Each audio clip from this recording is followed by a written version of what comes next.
This is Guardian Radio, your station for up-to-the-minute news, intelligent, interactive, and engaging conversation. 96.9 FM. The views and opinions of the hosts and guests are their own and do not necessarily reflect the position of the management and staff of Guardian Network.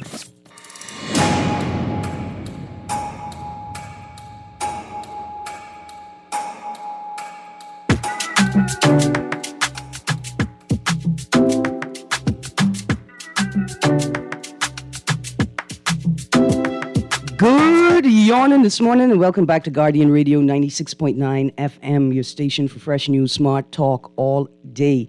It is Thursday, the 9th of May, 2024, and you are on the clock with Erin, Greene. I have a packed show today.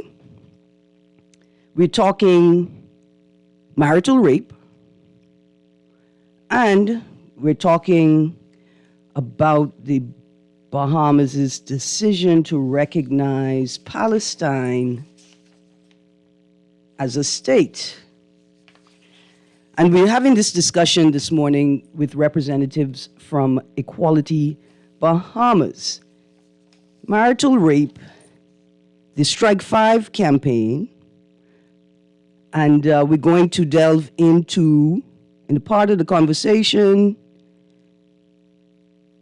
we're going to look at statements and responses and comments from the Prime Minister of the Bahamas and actors in the Progressive Liberal Party, or better yet, the Davis administration in relation to marital rape. Before we get the show started, yesterday I had indicated that I had not seen any follow-up stories on the fire in Andros.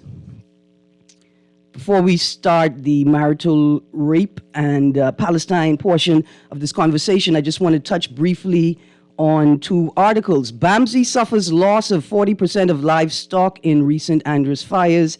That's in Tuesday's Tribune. The president of BAMSI, Dr. Ravinia Roberts-Hanna, said BAMSI's loss of 40% of livestock pasture due to a fire last month did not greatly affect operations on the islands. The North Andros campus lost 75% of its mangoes, 40% of livestock pastures, and 30 beehives were destroyed. This headline, though, obviously is a little misleading. And it should read 40% of livestock pastures destroyed and not 40% of livestock. Another quick story. Officials plea for fire trucks after weekend fire in Exuma, also in Tuesday's paper. After a fire erupted on Exuma last week, officials said the island desperately needs fire trucks. I mean, you should at least have fire trucks, a number of trucks that is commensurate with the pace of development or the level of development in Exuma. At the very least, hey, even if you're not going to do it because citizens live there, even if you're not going to do it because tourists live there, do it for economic reasons to ensure you can protect the investment that you have invited into the islands. Attention needs to be paid to all of these. Then there's the scrapyard blaze on Joe Farrington Road yesterday that burned for what appears to be over 12 hours. I'm not sure what the plan or the strategy was for that fire. I'm hoping I did not see but a picture. And we're going to get into that later. The story, Firefighters Battle Blaze on Joe Farrington Road, is in the Tribune.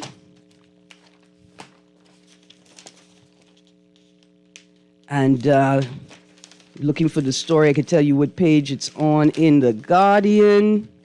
On page A7, there are more pictures. But it seems as if we're in the middle of a crisis. And before you tell me, but Miss Greene, fires happen and weather is natural phenomenon. I'm going to tell you that's not the crisis that I'm talking about. I'm talking about an administrative crisis where it seems that the government not only is unable to deploy resources where needed in an effective or efficient pace, I'm not sure the government understands its obligation to make these assessments to determine what resources should be available on hand in case of a natural disaster, an environmental event, wildfires. It's time to shift into proactive versus reactive mode. We're now talking Andros. We know in Abaco over the last couple of days, a new fire, separate from the 4 fires that volunteer firemen were fighting, a new fire in Abaco.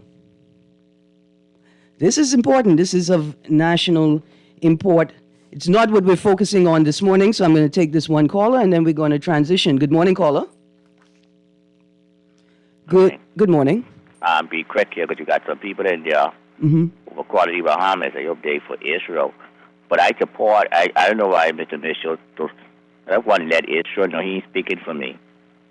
I support Israel because Israel is God-fearing land. If Mr. Mitchell read his Bible, he will know if you're blessed Abraham, the nation will be blessed. Because Abraham, the nation will be blessed. The nation will be cursed, sorry.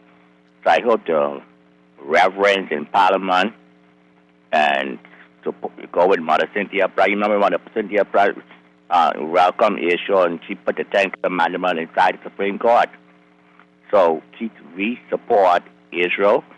We don't support Mr. Mitchell's claim, and he's not speaking for me. Secondly, I believe fire truck, if you're going to send ambulance with the fire truck, that don't make no sense. We should have purchased the fire truck and the ambulance at the same time because what happened, you see what's happening now, you mentioned the fire, no fire truck. The ambulance are there, but where's the fire truck? And if you can't send fire truck, send pumping machine. I speak about this before, like a pumping truck with water, and you could out the fire. You know what I'm saying? Absolutely. And you make those when the fire get out of hand, you put the fire truck on a boat and you send it to Andros, you send it to this place. We are moving to, if you move into the 21st century, then let us move. Don't tell the people we're moving, but we don't see it. Thank you. Friend Michelle, I support Israel. Speak for yourself. Have a good day. Good day. I wonder how many hardware stores remained open last night to allow residents in areas close to the fire to purchase things like hoses and buckets so that they could protect their property in case of a drastic wind shift or if the fire went out of control. Dear caller, I'm transitioning to another portion of the show. I'm just responding to what Pumpkin Eater had said, and I'm going to read a brief portion of a letter from the Caribbean Feminist Statement against Israel's settler colonial project and ongoing genocide in Palestine. More than 35,000 Palestinian people have been killed since October 7th, 2023. Most of them are women and children. More than 80,000 Palestinian people have been injured. Over 8,000 Palestinian people are missing. Almost 2 million Palestinians are currently displaced in Gaza, and 1.1 million are facing catastrophic food insecurity. Good morning, caller. How you doing? I'm good, thank you, caller. Good. On your previous discussion on response times, Yes, sir. I think, we wouldn't have this problem if all those things were under contract. You think that's what you think? I see, because I'm sitting in this place where I see the value of the position that taking these services out of the hands of government, a monolith. Hold on. Erin, no. I'm trying to be facetious. Okay, good stuff, because I was about to step in it and tell you I am equally concerned about the lack of enforcement and the lack of a regulatory framework to govern private sector or subcontractors and contracted services to the government. No, I see the problem that we face, right, is that it seems that you need a contract or to issue a contract or issue a contract to do anything, even the services that are supposed to be fundamental and in place and not requiring a contract. You see, because I think, if something has to be done, generally speaking, seems that we need to have some kind of handout involved to a particular person who is in the party or connected to the party. Right. And that should not be. Absolutely. Thank you very much. Okay, babe. Absolutely. And I appreciate your satire. Absolutely. There are services that are so essential, they must not be left in the hands of foreigners or third parties or subcontractors. They're just that essential. We have to transition. I wonder if anyone at Guardian Radio will say anything about the worldwide recall of AstraZeneca's COVID-19 vaccines after it was revealed in court that 80 people had died directly related to the vaccines. I can be honest with you, I saw the headlines yesterday. I didn't have time to delve into it, to do the type of research warranted to have that discussion on the public airwaves. But I have been reaching out to a group called the Optimist Group, a group of local doctors who I want to bring into the conversation because they are doctors. They're far more informed than I am. I can't seem to get them on the air. Oh, don't worry. I see the Prime Minister not asking any questions. I think he's creating. Anyway, God ain't tell no Israel soldier to rape Palestinian women. I'm going to read that text later in the show. Erin, when y'all discussing the scrap metal yard disaster, because I'm furious. Well, I have a show lined up today. Maybe I'll have more time to get into it, but maybe I won't. Good morning, caller. I'm getting ready to transition to another segment of the show. How are you? Good morning. Just like to opine very quickly here concerning the fire yesterday. Yes, sir. Okay. As you know, for quite some time, we have residences in some of these locations where we have these commercial types of businesses that currently occupy premises near their residences and in the local area. I know there have been calls in the past to have these premises removed out of these residential areas and relocated to some type of commercial property or some commercial zone where they could operate from. I know and I don't want to really call any properties names, but I know for a fact there's one up on Soldier Road that persons have been calling for the removal of that property for quite some time. You see, the politics and the politics in this country, sometimes you try not to dabble into it, but it stares you straight in the face.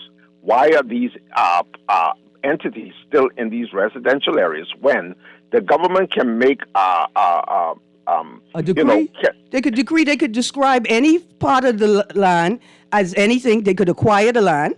They could, They could do anything within the scope of the law. Here's my question to you, Jeff. I remember that one on Soldier Road. My daddy used to go there all the time. I have family friends. The gentleman is passed now. I'm sure. But the son still operate, Right.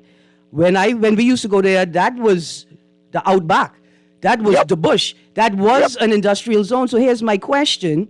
At the same time, because what you've laid on the table is sensible. I'm not saying that it's not sensible. Here's my question. When did those zones become residential zones?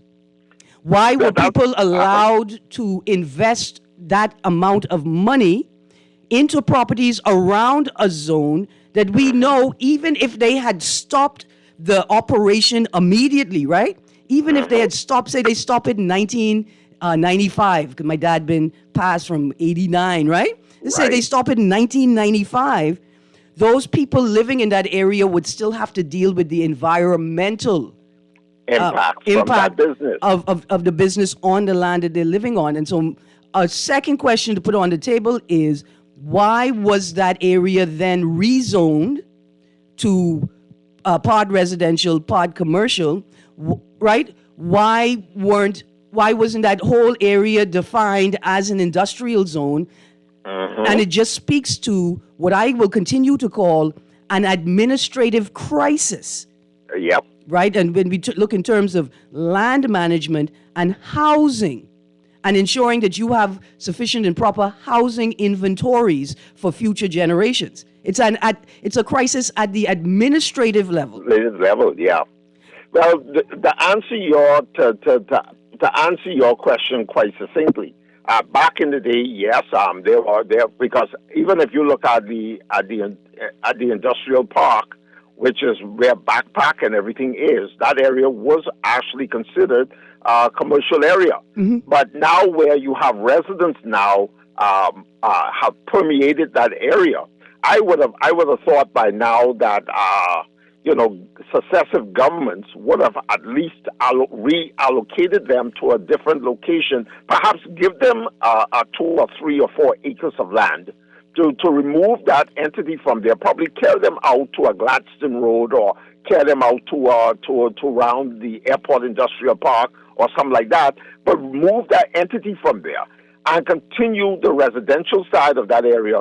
Thus, the issue that we saw yesterday will become null and void. But the second thing, too, while I'm on this wicket and while it comes to mind, is that even if the government reclaims that land, remove that entity from there, I'm now focused at what we see yesterday, that the landfill is so saturated with all kind of toxins and oils and gasoline and everything under there. I even wonder whether it makes any sense even, to acquire that land for residential purposes. I mean, what else could we use the land for if the government was to give them the subsidies to move their business from there and go elsewhere? But there's so many things, Erin, in closing, that I believe that, we could have remedied for quite some time, especially when we have situations, even though not frequent, but they pop up from time to time to show that there is the danger of these things happening again. Why is it that we as a government have not made the allocations to move these entities from these areas, rezone them into a commercial or industrial part of the island so they can continue their business? I mean, it's just as if, we don't have to reinvent the wheel. We just got to strengthen the wheel and start to get the wheel turning again in another direction. But thanks for taking my call, Erin. I just wanted to put that on the table for us to consider, because I could already see, I live close to that area, and I'm telling you, the residents in that area right now, many of them are up in arms because of the danger. And the smoke inhalation is one thing. You have persons who have asthma and health issues, and they have to breathe those toxins from that fire, which is still raging up to last night. The fire was still up some 20 feet in the air. Yes, so you see how things go. Thanks Absolutely. for taking my call. Absolutely. And, I want to say to my guests, we're bringing them in a moment, thank you for your patience. This fire is a big deal. It's the right technical language, the conversation surrounding it is broader than this one fire, as we could see.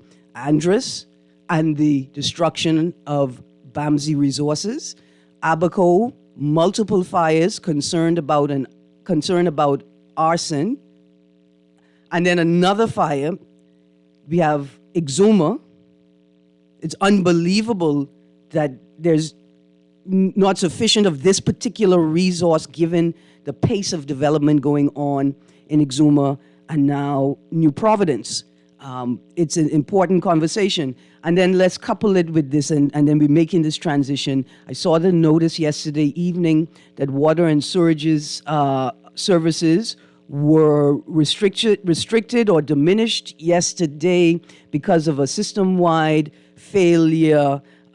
Many residents across New Providence were without running water for a significant time. Now imagine, here I am talking to my friend online, saying to him, buddy, I see the fire approaching the back boundary of your property. You call me. I said, you have a hose. It's time to go out and wet your roof.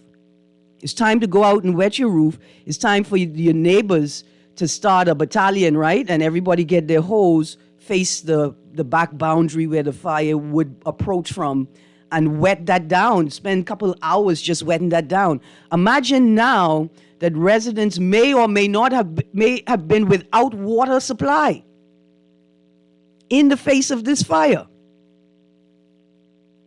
And see, I'm going to stick a pin right after this. Hopefully we realize that accidents don't just happen.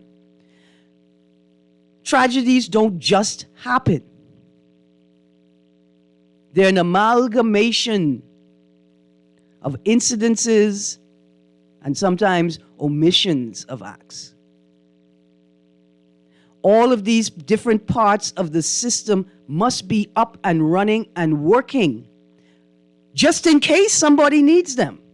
This attitude of we don't have to think about that until we have to think about that is destroying our nation and destroying the future of Bahamians. We're going to stick a pin right there. Texters. It's been a rough night. It's been a rough night for many, many Bahamians. Joining me in this part of the discussion is Ms. Alicia Wallace from Equality Bahamas. Good morning, Alicia. Good morning, Erin. I thank you for your patience.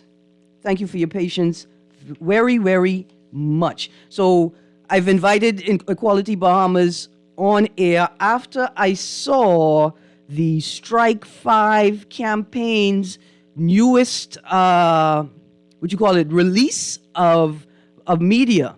And I was really excited to talk about that because over the last few weeks, if I could read just some of the headlines starting from April 12th, PM, Davis says, rape is rape. April 13th, PM, why do you want to describe rape? 17th of April, activists called for stiffer penalties for convicted rapists. 18th of April, Crisis Center presses for action on marital rape bill. The 23rd of April, U.S. says Bahamas not equal for women.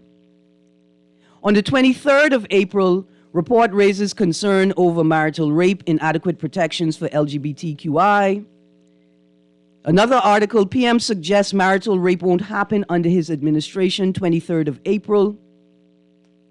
23rd of April again, PM says divorce is a solution for marital rape. 24th of April, PM's comments on marital rape unacceptable, activist says. 25th of April, FNM say PM flip-flops over marital rape. So when I saw the new the campaign from Equality Bahamas, Strike 5, and their newest project, I wanted to put them all together to talk about them. So give us a sense of what we're going to be talking about today, more specifically.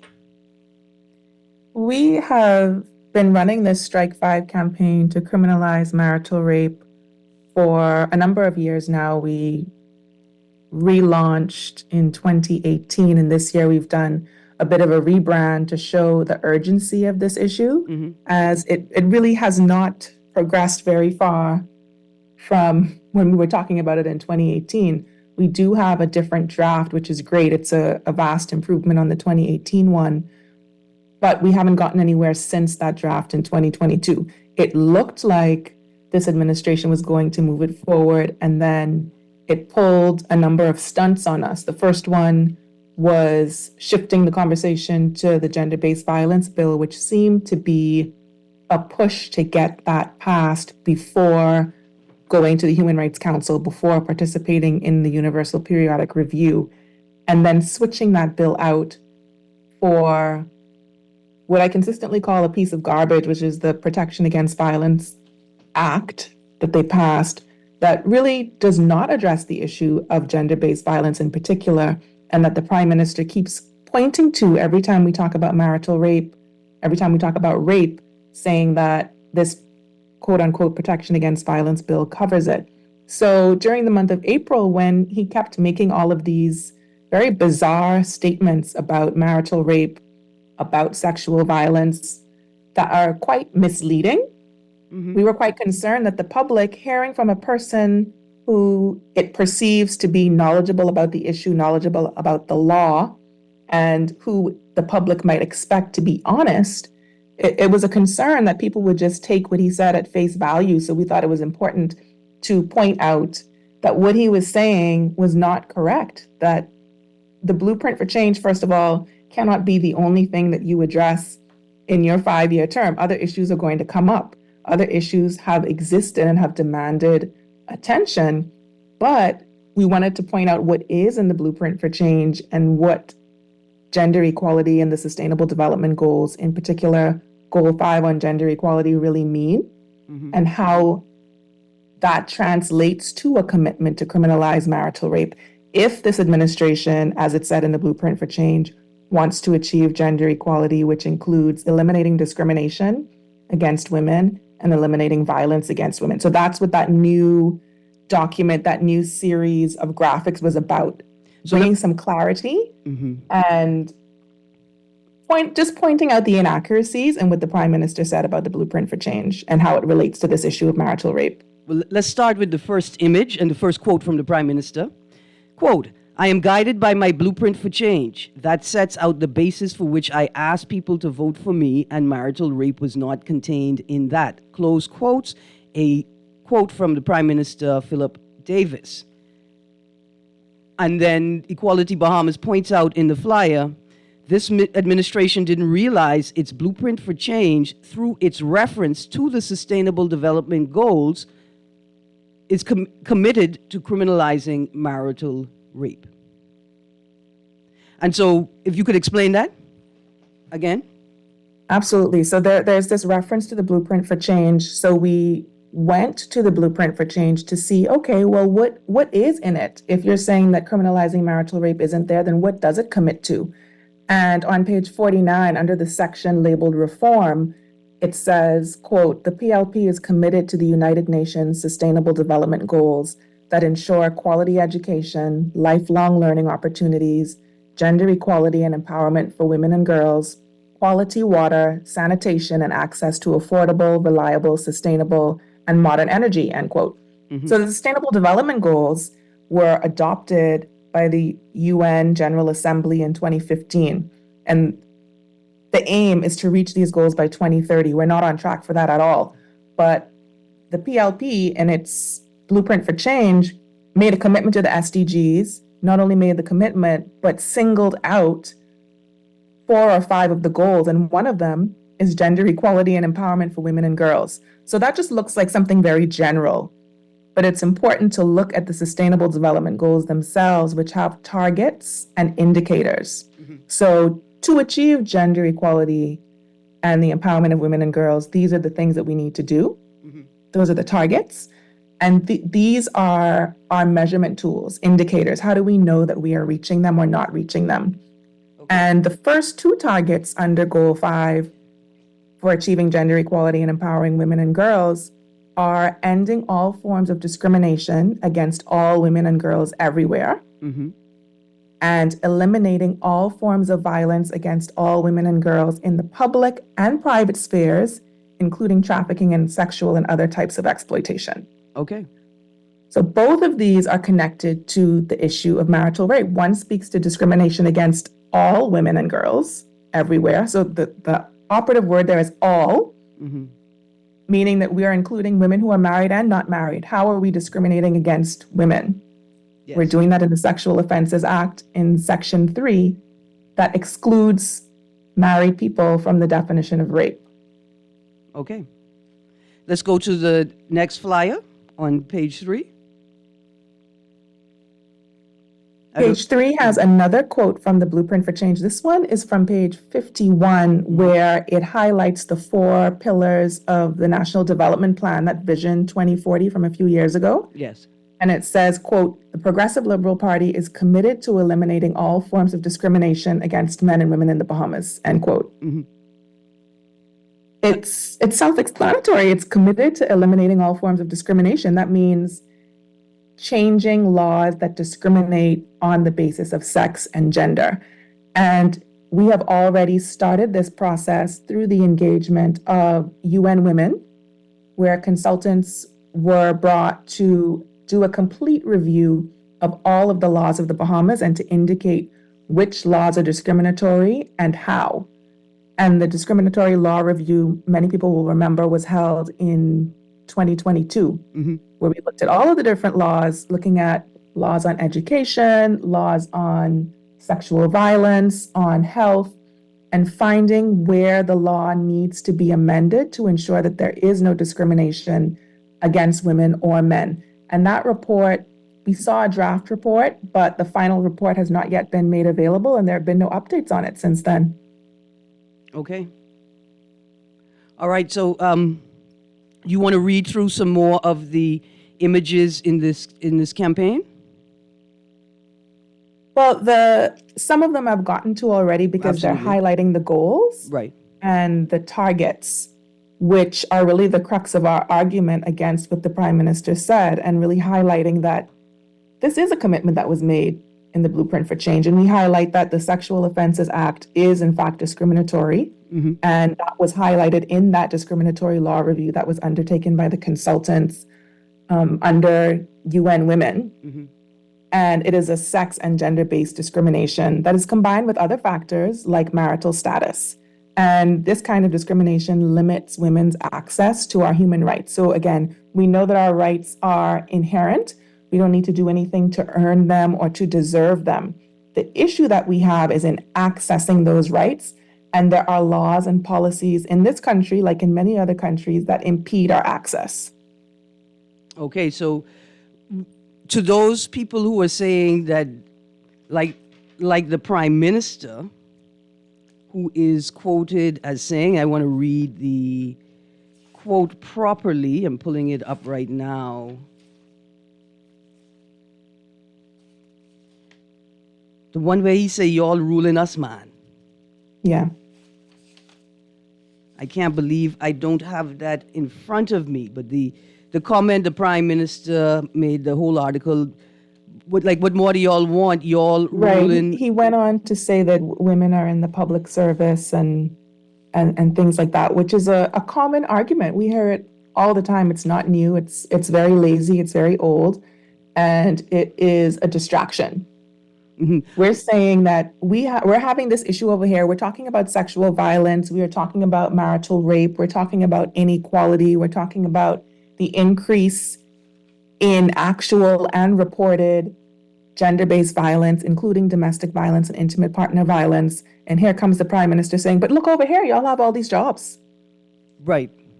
We have all these jobs, but can women experiencing extremely difficult periods get, menstrual cycles, is that part of a woman's life taken into consideration in the workplace in terms of time off if a woman does have an extremely intense menstrual cycle or is experiencing medical issues, right? That lead. And in that situation, you're entirely depending on, the quote unquote kindness of your employer. Just to give you time off or to offer any kind of flexibility. Right. We're actually in the midst of research right now on maternity leave and the postpartum experiences of women. And in the focus groups and in the solution sessions that we've held, it's really become obvious that laws are insufficient, and it means that we have to depend on people, on whoever's in human resources to, Bahamians will say, give me a bly, right? Give me a little pass. You have your 13 weeks of maternity leave, but what happens if you have a high-risk pregnancy and you have to be on bed rest from month 5? Right. What does that mean for your maternity leave? What is supposed to happen after you give birth? We're saying that it's recommended for those who are able to breastfeed for at least 6 months. How are you supposed to do that if you're returning to work after 3 months or even sooner because you had to begin your leave a little bit earlier. There's no other kind of leave for illness that's related to pregnancy. So there are a lot of inequalities here. Men don't have to deal with these issues. Women have to deal with them. Yes. And the point you made, I want to get back to a point you made earlier about having laws in and of itself is not the solution, or is not the final destination. But I want to go to this caller right now. Good morning, caller. You're on the clock. We're talking about the Prime Minister's response to campaigns calling for the criminalization of marital rape.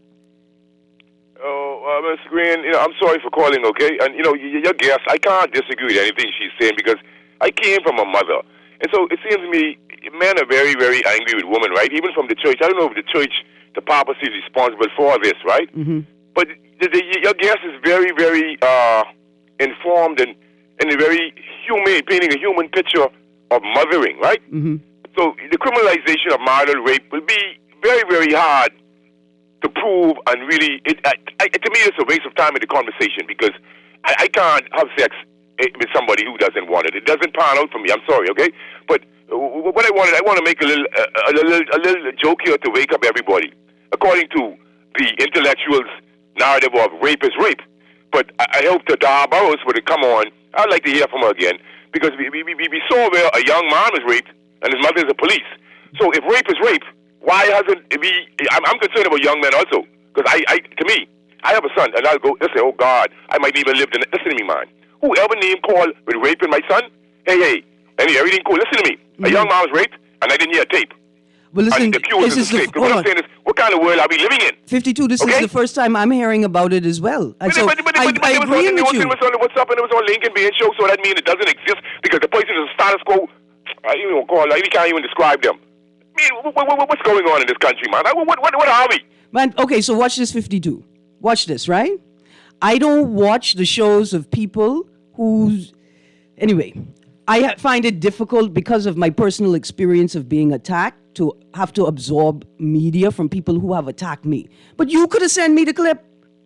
You could have sent... I sent you some else, but Erin Greene, man, I can finish listening to you again. But I'm just saying, I don't want it to be a one-way paradigm, but the thing is, marital rape and rape, people really trying to juxtapose this with people not being, not getting married. But sensible people, it really shouldn't pan out. Because if you want to get married and you love someone, that overrides everything. And they say love conquers all things. Sometimes we can just use aphoristic stage to eliminate BS. Give thanks, man. You don't hear nothing from the police. Nothing. The guy just get raped. The woman on Lincoln being crying, saying her son get raped, and nothing happens. It's a pathetic nation. But 52, why you didn't send me that information the way you sent me the copy of the book that I read out loud on Uncle's show? I don't have a problem talking about these things. Just give me 1 second, producer, before we go. Just 1 second before we go to the break. This is another critique that I have of Mr. Davis's contributions to this discussion. Mr. Davis continually speaks in a way that narrows marital rape down to only being to a point where only women are victims of marital rape, right? His commentary is problematic. If women, I don't like the idea of it, the part where he talks about divorce, right? And he continually says women should, right? Women should. Marital rape can be experienced by men also. Men can be victims of rape also. And I think the Prime Minister's comments are reckless because it creates a state in the public consciousness, right? It creates a public consciousness that refuses to believe that men can be victims of rape, and thus this campaign to criminalize marital rape must be an agenda of women only. But it is 2024. Let me repeat the date for you all. It is Thursday, the 9th of May, 2024, and I have come here to tell you today that men are victims of rape also. Okay? And when the law says that penetration by an object amounts to rape, men can be raped also. Men also can have physiological responses, which means their body responds, right? And that response may be incongruous with what they're thinking and feeling. So a young man who is being molested by an older cousin or family friend who is uncomfortable with the harassment may have a physiological response where he becomes erect. But he is not pleased, he's not happy, he's not comfortable, he's not actually aroused in the romantic sense. Men are also victims of rape, and men are also victims of marital rape, whether it's criminalized or not. Alicia? Yes, I'm here. I completely agree. Yeah. Sorry about that. I want to emphasize, I appreciate what 52 is saying. It's outrageous. Claims that a young man has been raped. It's not in the mainstream media. I don't hear the police talking about it, right? But who is responsible for the environment in which that happens?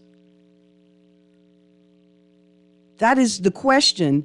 And I'm saying that I think the Prime Minister and state actors who also perpetuate this language are partially responsible as well. Most definitely contributing to victim blaming, to very harmful ideas about, harmful and narrow ideas about masculinity and what it is, all contribute to ideas that people have about sexual violence and who can be a victim or a survivor of sexual violence and what the response should be of the person, but also of the systems that are supposed to support us, but really only support some of us, very few of us, in fact. Mm-hmm. Absolutely. Alicia, I've got a lot of text here that I want to read. I'm going to take this call first. Yeah, I'm going to take this call, and then we get back into the text and the discussion. Good morning, caller. Good morning, caller.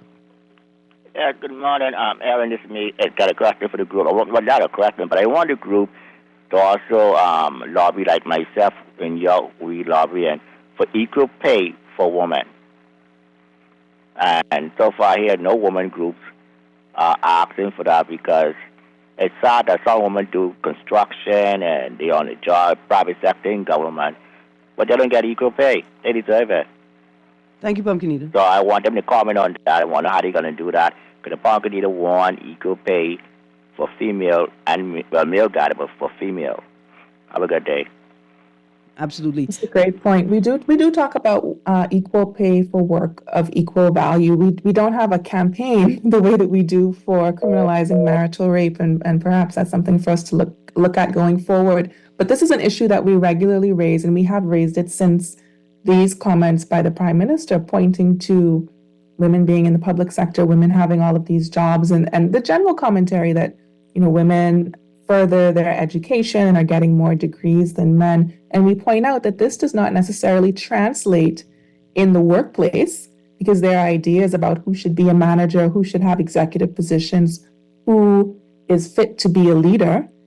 And there's a difference in pay, which we've seen in successive reports. Every year there's a report that comes out from different bodies that note that our gender pay gap is in the area of 30%. So this is definitely an area that needs more attention, more focus. Absolutely. Alicia, let me just read this text. Give me a second.